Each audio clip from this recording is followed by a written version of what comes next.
Okay, well, with me finishing the story, we can go ahead and just talk about our opinions again. Well, we probably talked about this last week, but on the Renegades missions, um, and if there's any part of the Star Wars story that was embedded into Renegades that you actually enjoyed, and if there was multiple ones, what your favorites were. I mean, the story was fine. It was way too Star Wars coded for me personally. Yeah, Um, I've seen a couple of people that are saying this was a great homage to Star Wars, but in a very Destiny way. I don't know about that. Feel like those are people that already were going to be of the opinion that it wasn't going to be too much, no matter what it was. Um, but some fun moments. The best part of any mission was the very end of the game when you're doing the the sparrow Sparrow portion. trench run. Yeah, that was Yeah, that was I probably thought the best part. I thought that was really good too. I thought that was a good part, and that I don't know why I wasn't expecting it when I got there. I was like, "Oh my god, this is a trench run," but yeah, I was surprised by it. Obviously, we couldn't do a real trench run without bringing new mechanics into the game for flying ships, but that would have been cool too. Anyway, yeah, I enjoyed all the Sparrow stuff actually. Ironically, because there was a mission earlier in the campaign where you had to do the Strand Sparrows, like the Eris Strand Sparrows, and I thought that was cool too. I enjoyed that mission quite a bit, where you had to destroy the 3 ATSTs. That's not what they're called, but would you call them behemoths? Behemoths. Yeah. Yeah, yeah. As for actual references to Star Wars, I love the opening cutscene. I think I talked about this last week, but when the Cabal bumped his head on the door, I thought that was hilarious. I know it's just such a small callback, but I laughed out loud. I think I was on stream and I laughed out loud. Obviously, the Praxic blades are a lot of fun to use. Um, that Uh, mission, what? Praxic blades. They are Here, going to be one of the nerfs of all time when the nerf yeah, comes through. yeah, People that's are fair. going to lose their mind when they get nerfed. And the nerf is coming, people. Don't kid yourself. Don't be one of those people that tries to cope with the idea of it's too fun. Where the player count's too low. Bungie would never nerf this super fun thing.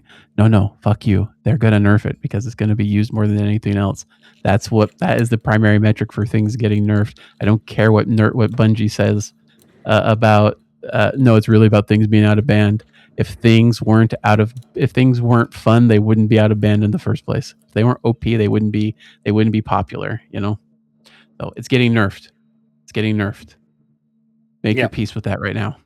Yeah, it's fun. I'm still grinding to try to get my red one, but yeah, you can't just keep doing invasions over and over again. You need to earn the little death tokens or whatever it is. So I couldn't just farm it constantly until I got it. I didn't get the dark saber one from Equilibrium, so I'll have to try farming that to get it. And then there's a bunch of other things that I want to get a bunch of colors, but those are the ones that I'm going for first, and then I know there's other ways to earn the other ones. Um, the missions overall, I really liked. I mentioned earlier that I think there was too few of them. I think it was just a little light on that, but I felt like there was quality in these story missions where I didn't feel that necessarily in the last expansion. They just felt like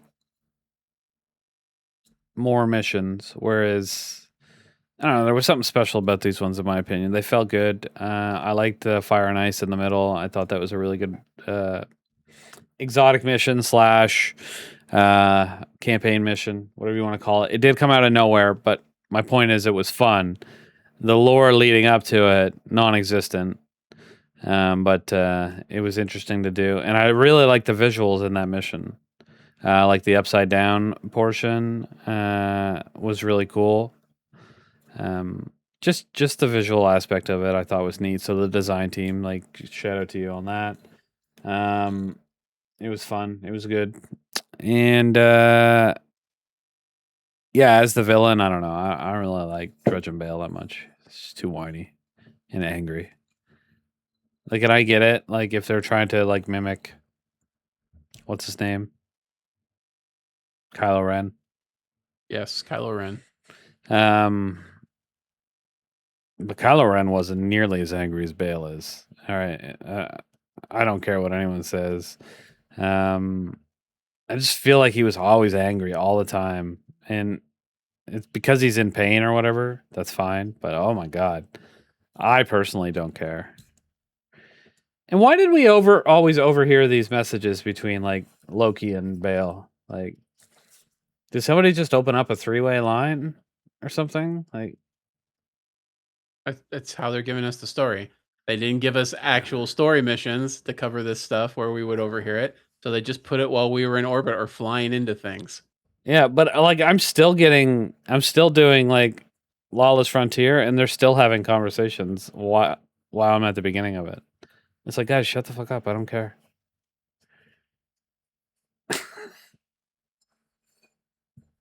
Did I say Loki? I meant Lodi. My bad.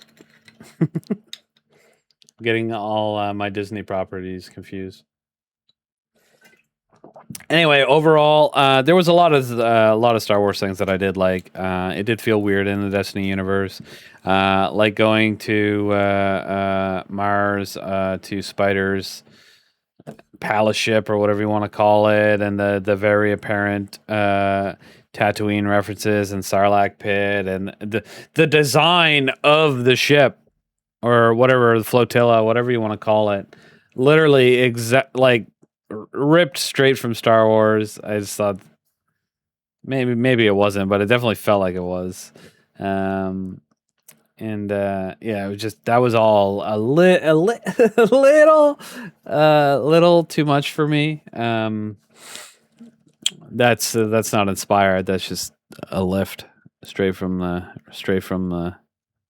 movies, the originals. But overall, I had a good time with it. I think, and I did like the quality of the missions for this expansion, even though I think there's too few of them. And go Star Wars. Star Wars was fun.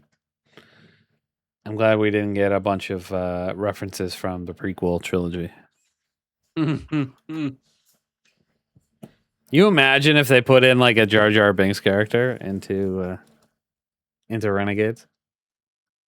I mean, I'm kind of surprised we didn't have one. Yeah, we got a badass ghost, so we didn't get a goofy. Because it could have just been a ghost, an easy ghost that just like mimicked the speech patterns of Jar Jar. Because I did love the concept of before Blue. Was it Blue that sounded like R2D2, or was it someone else before she was fixed? It was Blue. I think it was Blue. Yeah. I liked that originally. I thought it was pretty funny.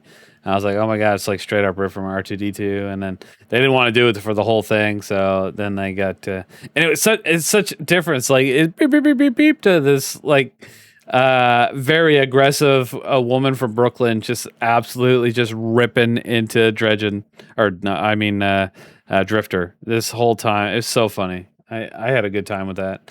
I've seen her voice actor on TikTok since then, talking about it, and it's like, anyway. So I thought it was good. Enjoyed it. Did you enjoy the character, or did you think she was just like too much? Here's what I think. We've had a lot of ghost characters that have been cringy as fuck. Both of those fuckers from Witch Queen, I could do without either of them. I fucking hate them. They're annoying.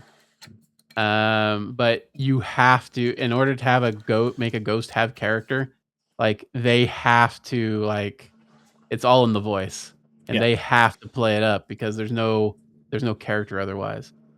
I think of all of the ghost characters we've had, she is by far the best. Was she my favorite character in the whole story? No, but I think that she was pretty good.